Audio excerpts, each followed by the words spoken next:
আপনার ভোট আপনি দিবেন, যাকে খুশি তাকে দিবেন। বিএনপি প্রয়াত চেয়ারপারসন বেগম খালেদা জিয়ার ব্যক্তিগত চিকিৎসক ডাক্তার এজেড-এম জাহিদ হোসেন আসন্ন ত্রয়োদশ জাতীয় সংসদ নির্বাচনে দিনাজপুর ৬ আসনে বিএনপি প্রার্থী হিসেবে লড়ছেন।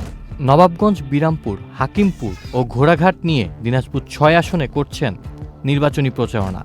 তারই ধারাবাহিকতায় দিনাজপুর ৬ আসনের নির্বাচনী সভায় বক্তৃতা রাখেন বিএনপির স্থায়ী কমিটির সদস্য ডাক্তার এজেড-এম জাহিদ হোসেন। বক্তৃতায় তিনি বলেন, আপনার ভোট আপনি দিবেন, যাকে খুশি তাকে দিবেন।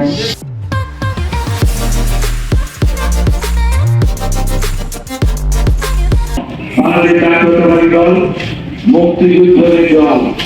বাংলাদেশ জাতীয়তাবাদী দল দেশের স্বাধীনতা সার্বভৌমত্বে বিশ্বাস করে এবং দেশের স্বাধীনতা সার্বভৌমত্ব রক্ষায় অতন্ত্র প্রহরী হিসাবে কাজ করে বাংলাদেশ জাতীয়তাবাদী দল। কখনো দেশের ইতিহাস নয়। আজকে আমরা আপনাদের অনুরোধ করবো, বিশেষ করে আজকে যারা বয়োজ্যেষ্ঠ মুক্তিযোদ্ধারা আছেন তাদের কাছে অনুরোধ করবো, আপনারা মানুষকে বলবেন, জনমত সৃষ্টি করবেন।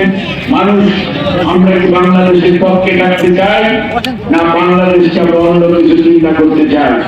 যারা আমরা বাংলাদেশের পক্ষের মানুষ এবং যারা বাংলাদেশের স্বাধীনতা সার্বভৌমত্বে বিশ্বাস করে তাদেরকে ভাবে ফেব্রুয়ারি জাতীয় নির্বাচনে আপনারা ইনশাআল্লাহ আপনাদের সমর্থন দিবেন এবং আপনাদের সমর্থন চাই, আপনাদের ভোট চাই, সহযোগিতা চাই। নির্বাচনে জয়ী হলে সকল মানুষকে নিয়ে বৈষম্যহীনভাবে এলাকার উন্নয়ন করারও প্রতিশ্রুতি দেন ডাক্তার এজেড-এম জাহিদ হোসেন।